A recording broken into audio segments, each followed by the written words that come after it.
So the division in the house is now very obvious. It is now a topic of conversation for certain pairs in the house who are already calculating on how to use it to their advantage, yes, to enhance their game and to, give longevity to their stay in the house. I mean, there was a conversation between the beta pair yesterday evening about this whole drama and how it could impact the course of the game this season. Yes, now they named the name of a particular pair that could possibly get evicted this season and how it could completely upturn, the events in the house. We're going to get into the details of that. Now, aside that, there was also a slight disagreement between the Flourish pair, that is DJ Flo and Ruthie. Guys, from that little disagreement they had, you could see that Ruthie's relationship now with Chinwe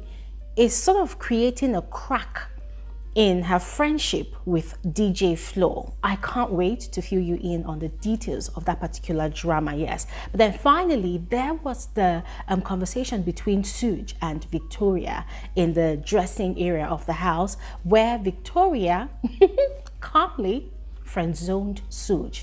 We're going to get into all of these details on this video, and I'm going to try to keep it really short and simple. So please make sure you watch to the end. Do not skip out on any part. You are all welcome to my channel. My name is Bbnaija. This is Frankly Speaking with Bbnaija, and I am the girl with the tea. Thank you all so much for watching my videos, engaging with my content, but please do not forget to like this video. Give this video a thumbs up, like this video to let me know if you enjoy my content, all right? And if you're yet to subscribe, please do exactly that. And also don't forget to turn on your post notification bell to always receive alerts of my videos whenever I upload a new one. Now quickly, let's dive right into the details of this video. Beginning with Ben and TJ's conversation. These two have actually clocked the divide in the house. They've clocked that there's a problem between the Zinwe pair and their clique as against Nelly and other people, that she interacts with in the house. Now, they've also clocked that it's a very sensitive issue and everybody involved seems to be sitting on the ticking time bomb. Now, they did not name names, but from the conversation they had, what I heard loud and clear was the matter is very serious. So, like, if she gets evicted, if their pair gets evicted, everything is going to explode. So it got me wondering, like, who are these people referring to?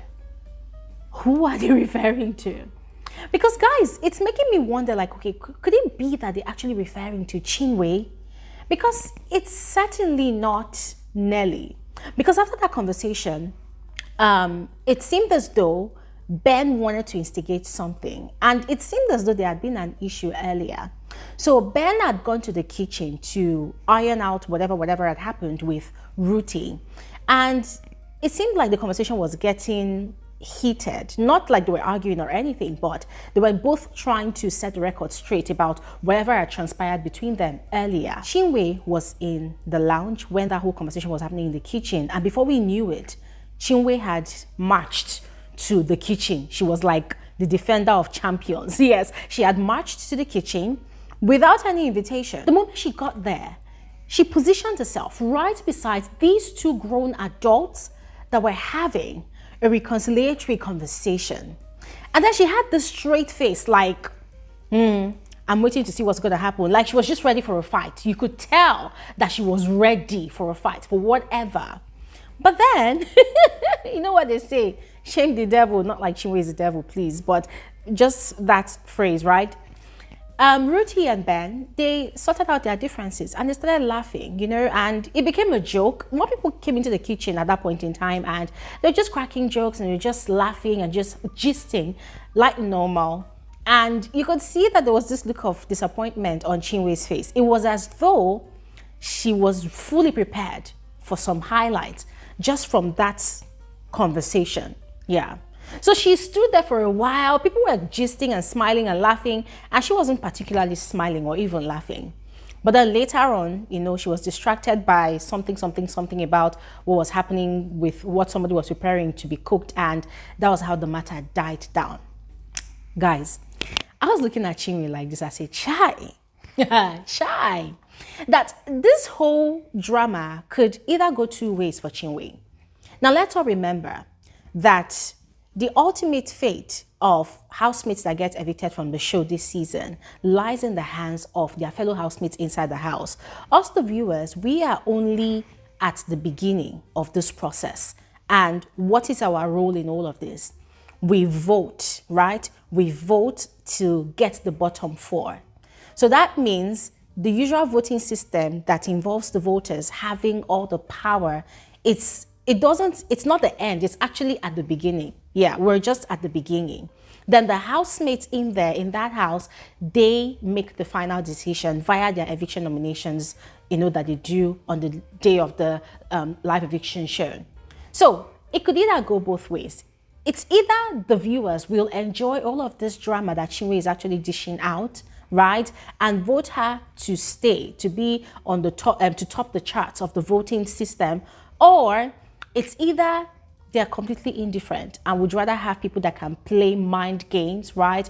And then if it happens that Chinwe falls to bottom four, that could be the end of her stay in that house. Guys, what do you think about this? Do you think that this action character attitude that she's bringing in the house, do you think it's going to play into her favor or not?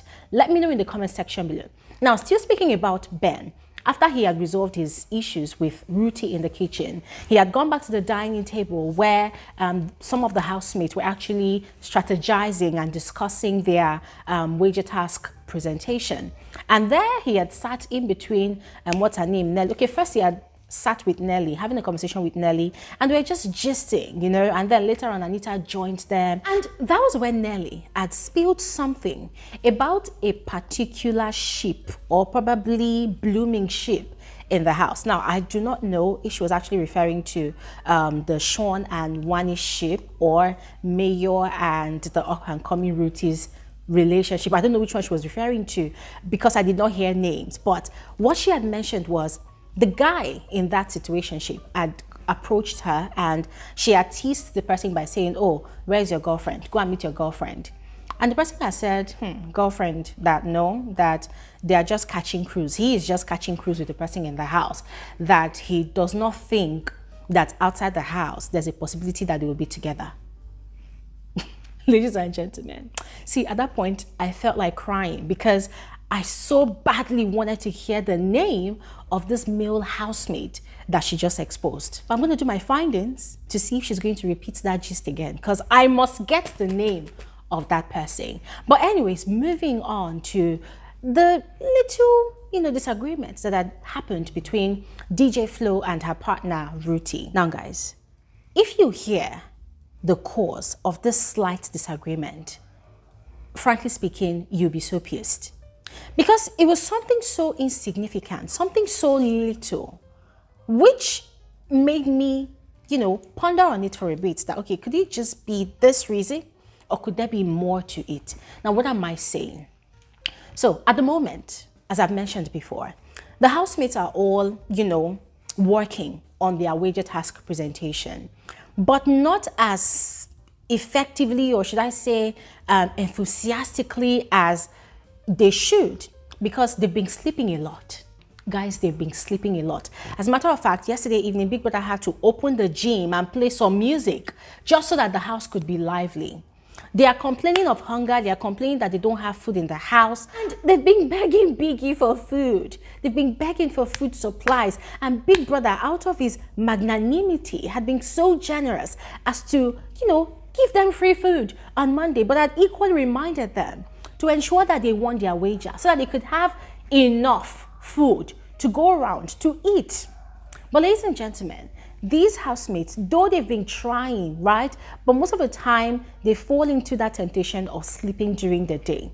And so DJ Flo has been really worried. From yesterday morning, she's been, reminding and prompting the Ndi Nne pair of the need to not allow anybody rest, of the need to make sure that everybody is in the lounge from morning till night working on their wager.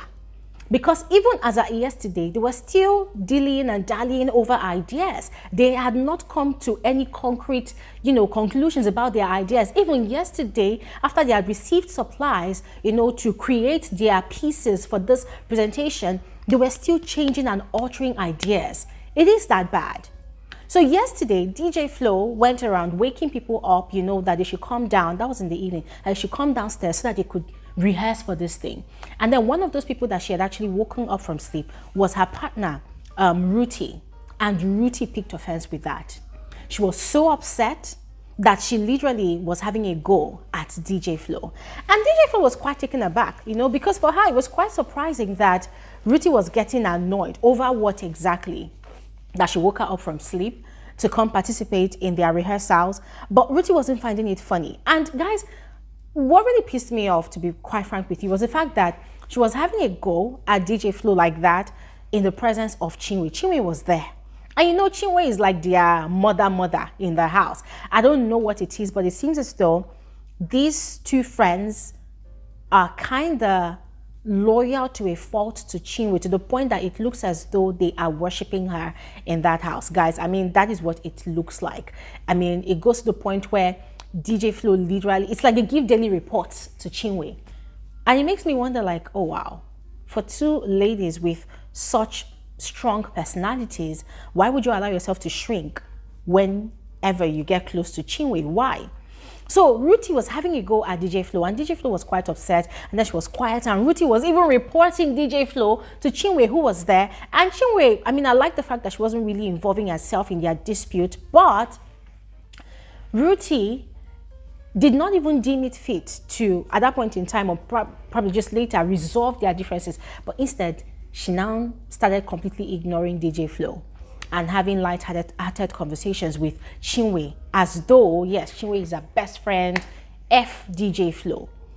And the situation looked so awkward, I felt really bad for DJ Flo. And it makes me wonder, like, how long is this friendship gonna last? Because these two girls, in fact, all three of them in this their circle, they're quite opinionated. Yes, it might seem as though they have successfully formed an alliance, inclusive of the Wani X Handy pair. Yes. However, Chinwe seems to be the most dominant amongst all of them. And it makes me wonder if they can continue with this hierarchy of things, for the longest time, depending on how long each of them stay in the house, or if they're going to have a fallout anytime from now. And then finally, on to the conversation between Victoria and Sooj. Ladies and gentlemen, I'm going to be frank with you all. At this point, I kind of get really bored every time the camera pans to Victoria. I don't know why, but I've just sort of lost interest in her, because it seems like every time the camera, falls on her, she's not really doing anything interesting or anything exciting. It's like the camera just wants to remind us that, hey, there's this light-skinned girl that is very, very mute that exists in that house. No shades intended, but that is what it seems like. But anyways, as usual, Sooj approached her for a conversation, and it was just trying to engage her in conversations, just trying to get her to talk. And I appreciate what Sooj is doing, in as much as it seems as though he's trying to play a game, but you could also tell that he and Victoria, they have a lot of things in common. They are introverts and they have a poker face, yes. And Sooj has been told by several housemates that he has a poker face. So he is making a lot of effort, to changing that narrative about himself, because according to him, during his diary session yesterday, that is not who he is.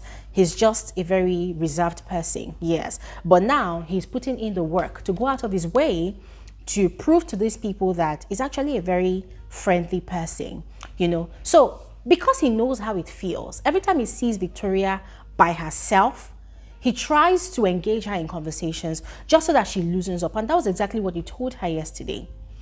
But then they have this way of joking with each other, this way they have of bantering with each other.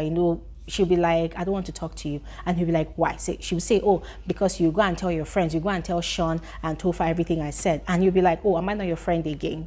Oh, what are we? who am I to you? Why do you think I'm going to do that to you? And that was where she said, oh, you're just my friend. So it sounded like she friend zoned him, you know, but anybody that does not really know the precedence of their connection in that house or their conversations in that house, one would think that Sooj is seriously trying to woo Victoria into being in a ship with him, whereas the guy is possibly trying to create an alliance with her and, most importantly, a connection. But that is just my observation. I would love to hear your thoughts on that as well. All right, so please go ahead and share in the comment section below.